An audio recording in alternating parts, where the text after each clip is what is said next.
बच्चों, प्रोबेबिलिटी की एक्सरसाइज 13.5 को आज हम डिस्कस करने वाले हैं। Bernoulli trials and binomial distribution.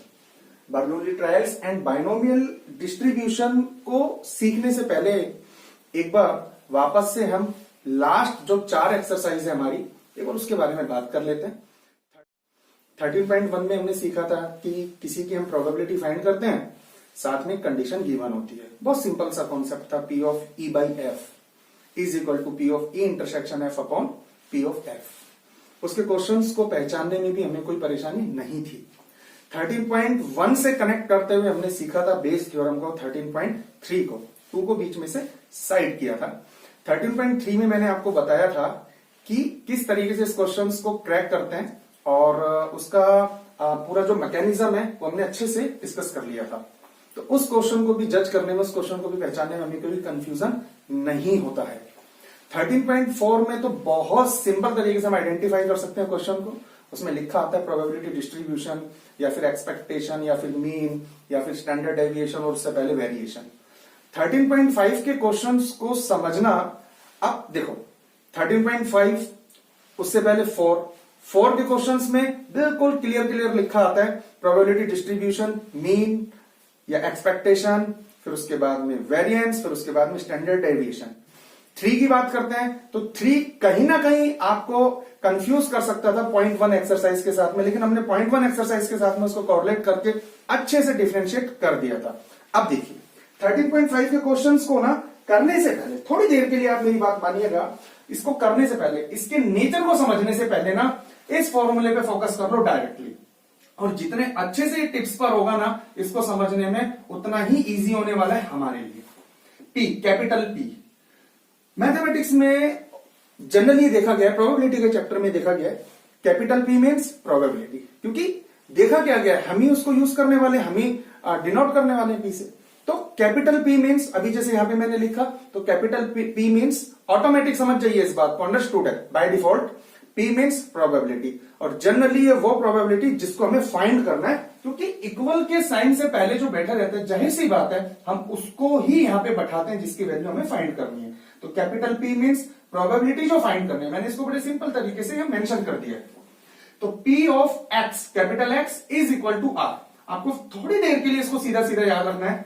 P of X is equal to R is equal to, ये 11th class chapter number 7 permutation and combination, n C r. तो P of X is equal to R, क्योंकि 11th class binomial chapter number 8 था और उसमें NCR भी use होता है। तो मैं आपको कहीं ना कहीं बस कनेक्ट करने की कोशिश कर रहा हूं आपके इस कॉन्सेप्ट को कि बाइनोमियल से इसको फिलहाल लिया गया है। तो आपको 11th में जाने की कोई जरूरत नहीं है, तो आपको डायरेक्ट फॉर्मूला लर्न करना। P of X is equal to P, capital P जिसकी प्रोबेबिलिटी फाइंड करनी है। थोड़ी देर के लिए इसको अच्छे से फिक्स कर लीजिए। X, capital P of X is equal to R is equal to n C r, C means combination, 11th class, n C r Q की power n minus R dot P की पावर R। इसमें जो टर्मिनोलॉजी यूज हो रहा है सारा हम डिस्कस करेंगे। एक बार फिर से फॉर्मूले को हम डिस्कस कर लेते हैं। P of X is equal to R, P of X is equal to R is equal to NCR Q की power n minus R, NCR से n minus R into P की पावर R, P की power R। ठीक है, ये formula हमने बहुत अच्छे से कहीं ना कहीं अच्छे से याद कर लिया। मैंने लिख दिया यहां पे P मीन्स जो प्रोबेबिलिटी हमें फाइंड करनी है, और स्मॉल p, दोनों को डिफरेंशिएट किया, दोनों को अलग अलग डिनोट करने की कोशिश की गई है, लेकिन बताया यह गया है कि P मीन्स प्रोबेबिलिटी ना, तो यहां स्मॉल p मेंशन कर दिया। तो स्मॉल p का मतलब प्रोबेबिलिटी जो हमें क्वेश्चन से पिक करनी है, तो इसके बारे में मैं बताने वाला हूं। तो एक बार फिर से देखिए क्वेश्चन का नेचर कहता क्या है।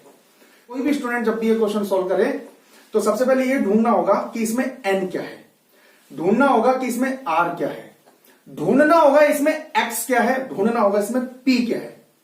अब आप कहोगे कि सर सारा तो आपने बोल ही दिया, क्यों नहीं बोला ना? क्यों यहां बैठे बैठे मजे लेता है, क्यों यहां बैठे बैठे P के ऊपर डिपेंड हो जाता है? देखिए फॉर्मूला अपने अच्छे से याद कर ही दिया। इस क्वेश्चन की पहचान, जैसे इसमें लिखा है कि ए डाइस थ्रोन 6 टाइम, यानी कि एक डाइस को हमने ना 6 बार फेंका, 6 बार फेंका, चलो कोई बात नहीं। If getting an even number is a success, पहले एक बार क्वेश्चन को पढ़ लेते हैं। जैसा कि मैंने बताया सबसे पहले ये फॉर्मूले हमें अच्छे से लर्न हो चुका है। अच्छे से लर्न करने के बाद में क्वेश्चन के नेचर को हम पढ़ने की कोशिश करते हैं, पकड़ने की कोशिश करते हैं। हमने ए डाई इज थ्रोन 6 टाइम, चलो ठीक है। फिर ये कह रहे हैं जैसे कि मैंने ना एक डाई को फेंक दिया, अब उस पर 1 भी आ सकता है, 2 भी आ सकता है, 3 भी आ सकता है, 4 भी आ सकता है, 5 भी आ सकता है, 6 भी आ सकता है। तो इसको ऐसे समझो कि ना हमने एक जुआ खेलना है, तो अगर उसके ऊपर इवन नंबर आता है यानी कि 2, 4 या 6 आता है ना तो मैं जीत गया, राइट। तो 2, 4 या 6 आता है ना तो मैं जीत गया, मैं बड़ा खुश हो गया। If getting an even number, अगर उस पे एक इवन नंबर आ जाता है, 2, 4 या 6 में से आ जाता है तो मैं जीत गया, वो मेरा सक्सेस हो गया। वो मैं ऐसे ना 6 बार खेल रहा हूं, इस गेम को 6 बार खेल रहा हूं, इस डाई को 6 बार फेंक रहा हूं कि a die is thrown 6 time if getting an even number is a success, find the probability of getting 5 success. आगे भी क्वेश्चन को नहीं पढ़ना, find the probability of getting 5 successes. चलो बहुत अच्छी बात है। तो सबसे पहले जो इस क्वेश्चन के अंदर अटेम्प्ट किया गया है कि भाई मैंने किसी डाई को 6 बार फेंका, तो वो हमारा हमेशा n होता है। एनसीआर के केस में हम हमेशा से जानते हैं कि जो n होता है ना वो बड़ी वैल्यू होती है, r छोटी वैल्यू होती है।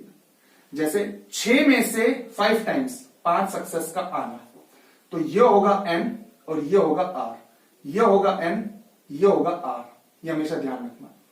तो n का आप कैसे n की पहचान कैसे करोगे किसी भी क्वेश्चन में, कि स्टार्टिंग के अंदर ही ना इस तरीके का कुछ आने वाला है कि मैंने किसी चीज को इतनी बार कर दिया है। जैसे क्वेश्चन नंबर 2 की बात करें अपन, क्वेश्चन नंबर 2 में लिखा हुआ है a pair of dice is thrown 4 times, is thrown 4 times, यानी n इज इक्वल टू 4, यहां n की वैल्यू 4 हो चुकी है। तो इसमें आप देखिए एक pair of dice is thrown 4 times, तो n इज इक्वल टू 4। तो इस वाले क्वेश्चन में a die is thrown 6 time, n is equal to 6, right.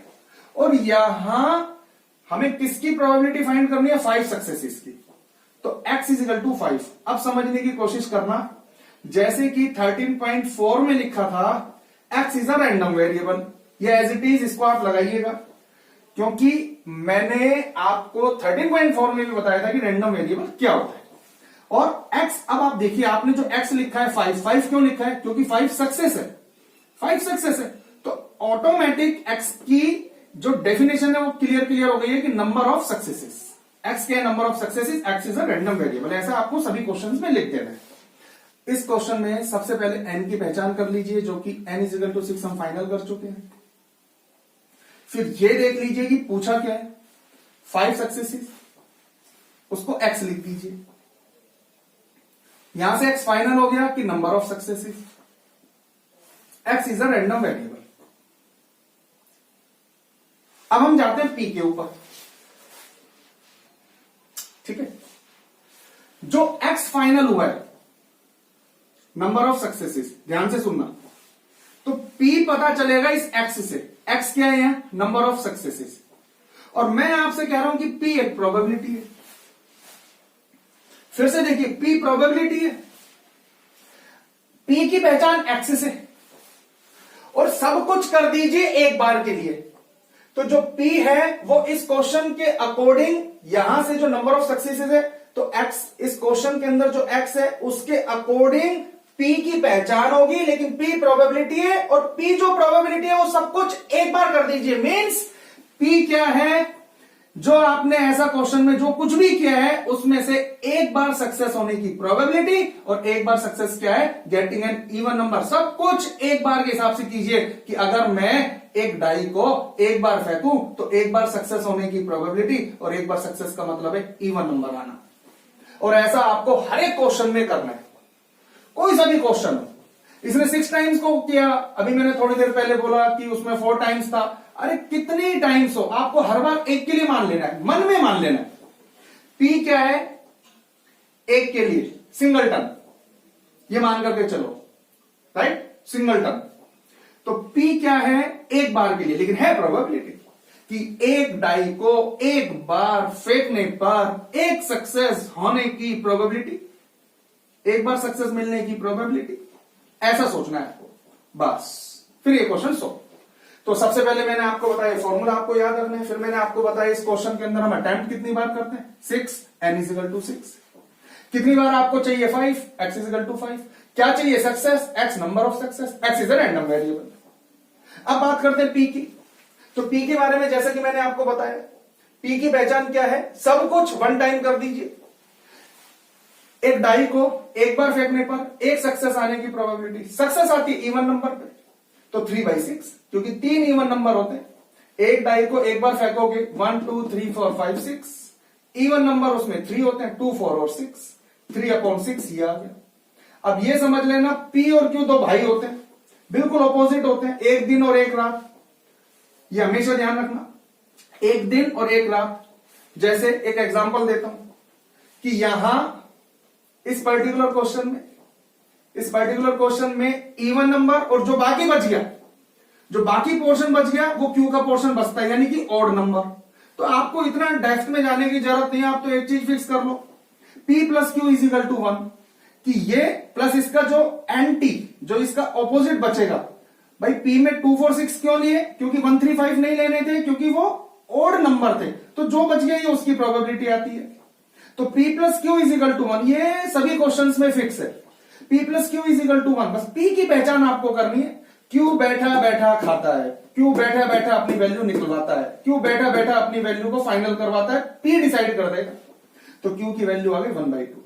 सबसे पहले मैंने बताया आपको कि सबसे पहले ये फॉर्मूला अच्छे से फिक्स होना चाहिए। फिर ये जो p है वो प्रोबेबिलिटी जो फाइंड करनी है, ये प्रोबेबिलिटी हमें सब कुछ वन टाइम के लिए। तो यहां आपने क्या अटेम्प्ट किया, वो n की वैल्यू, क्या चाहिए वो x की वैल्यू, x फाइनल हो गया भाई सक्सेस, 5 सक्सेसेस, x क्या हो गया नंबर ऑफ सक्सेसेस, x क्या हो गया रैंडम वेरिएबल x हो गया। p की पहचान x से चलेगा, x क्या है नंबर ऑफ सक्सेसेस, तो p प्रोबेबिलिटी वर्ड चिपका देता है। सब कुछ एक बार कर दीजिए उसकी प्रोबेबिलिटी, यानी एक डाई को एक बार फेंका, एक बार इवन नंबर आना सक्सेस है, तो एक डाई को एक बार फेंकने पर, राइट, एक बार फेंकने पर एक सक्सेस की प्रोबेबिलिटी, तो probability of one time success वो p हो जाता है। q की वैल्यू ऐसे आगे वैल्यू इसमें पुट कर दीजिए, you will get your answer. इस तरीके से आपको अटेम्प्ट करना है। तो सबसे पहले p of x is equal to r is equal to NCR, q की power n minus r, p की पावर r। किसी भी क्वेश्चन में ये देख लीजिए, जैसे इसमें था कि मैंने जैसे मैं आपको एक एग्जांपल देता हूं, स्टंप्स लगे हुए हैं, क्रिकेट की स्टंप्स लगे हुए हैं और मैं बॉल फेंकता हूं। मान लीजिए मैंने 10 बार बॉल को फेंका, राइट, 7 बार हिट होने की प्रोबेबिलिटी। तो जो हम अटेम्प्ट करते हैं स्टार्टिंग के अंदर कि भाई मैंने इतनी बार इसको अटेम्प्ट किया, यानी 10, वो n की वैल्यू होती है, जितनी बार चाहिए वो x की वैल्यू होती है, राइट। x से p पता चलता है, x क्या है नंबर ऑफ सक्सेसेस, ये लाइन फिक्स कर दीजिए। तो p क्या हो गया, सब कुछ वन टाइम, और इसके हिसाब से कि सक्सेस होने की, एक बार के सक्सेस होने की प्रोबेबिलिटी, p आ गया, q आ गया। इस फॉर्मूले में ये वैल्यू डाल दीजिए, p of x is equal to 5 के लिए पता करना है, तो ऑटोमेटिक r की वैल्यू यहां से 5 हो गई, एंड देन 6CR, r की वैल्यू यहां हाथों हाथ पता चलता है, क्योंकि इसको इससे जब कंपेयर किया तो पता चला r की वैल्यू 5 है, यहां r की वैल्यू 5 पुट कर दिया और ये हमने डायरेक्ट इसका आंसर निकाल दिया। 65 की वैल्यू 6 होती है। ये 11th क्लास में परमुटेशन कॉम्बिनेशन में बताया गया एनसीआर के फॉर्मूले में, और जिसको अगर कोई प्रॉब्लम हो तो 11th क्लास में प्लेलिस्ट में जाकर के परमुटेशन कॉम्बिनेशन में इसको जाकर के अच्छे से सीख सकता है। और अब देखिए इसमें बोला गया एटलीस्ट 5 सक्सेसेस। एटलीस्ट 5 का मतलब हो गया कम से कम 5 सक्सेस, कम से कम का मतलब है 5, यानी नंबर ऑफ जो सक्सेसेस है, एक्स क्या है नंबर ऑफ सक्सेसेस, 5 या 5 से ग्रेटर। अरे भाई टोटल में 6 बार तो उसको फेंक रहा हूं, 6 टाइम तो अपन उसको फेंक रहे हैं, और 5 या 5 से ज्यादा बार सक्सेस मिले, 5, ठीक है, या 5 से ज्यादा। और देखिए ये बात मैंने पहले भी बोला है कि जब भी या का ऑप्शन बनता है ना प्रोबेबिलिटी के केस में, तो आप प्लस मेंशन कीजिए। इवन परमुटेशन कॉम्बिनेशन में इसको सिखाया गया है। परमुटेशन कॉम्बिनेशन में मैंने पार्ट 10 में 11th क्लास में ये बताया गया है कि कब प्लस लगता है, कब इनटू लगता है, काम अधूरा काम पूरे के कॉन्सेप्ट से बताया है मैंने, ये वाला कॉन्सेप्ट आप जाकर के वहां पे देख सकते हैं। तो P of x greater equal 5 या 5 से ज्यादा, और एज इट इज आपको बस वही वैल्यू डालना है इधर, n की वैल्यू 6, ये r हो जाएगा, r यहां से हाथों हाथ मिलता है, तो NCR, q की वैल्यू 1/2, ठीक है, q की पावर n माइनस r मतलब 6 माइनस 5, ठीक है, प्लस p की पावर r, वापस से p की power r, that is r कितना हो गया ये, ठीक है, ये इंटू आएगा ना यहाँ, ये इंटू प्लस, अब p x is equal to 6, formula यही है, तो p x is equal to 6 के लिए हो जाएगा n c r, यहां से हाथों हाथ मिलता है ना, बिल्कुल वही on the spot, 6 c r, q की पावर 1/2 की पावर ये माइनस ये 0, और 1/2 की पावर जो है बेटा 6, इसको सॉल्व कर लीजिए, you will get your answer. तो बच्चों इस तरीके से ये बर्नौली और बाइनोमियल का कॉन्सेप्ट था, कीजिएगा इसको अच्छे से समझिएगा, कोई भी दिक्कत आती है तो व्हाट्सएप कीजिएगा, व्हाट्सएप नंबर यहाँ स्क्रीन पे आपको नजर आ रहा है, और जल्दी मिलते हैं। नेक्स्ट लेक्चर में हम क्वेश्चन नंबर 2 डिस्कस करेंगे, क्वेश्चन नंबर 2, क्वेश्चन नंबर 3, उसके बाद में आगे के इंपॉर्टेंट क्वेश्चंस को डिस्कस करेंगे, और कोई भी दिक्कत आती है तो डेफिनेटली व्हाट्सएप कीजिएगा, कमेंट बॉक्स में बताइएगा। Okay, all the best.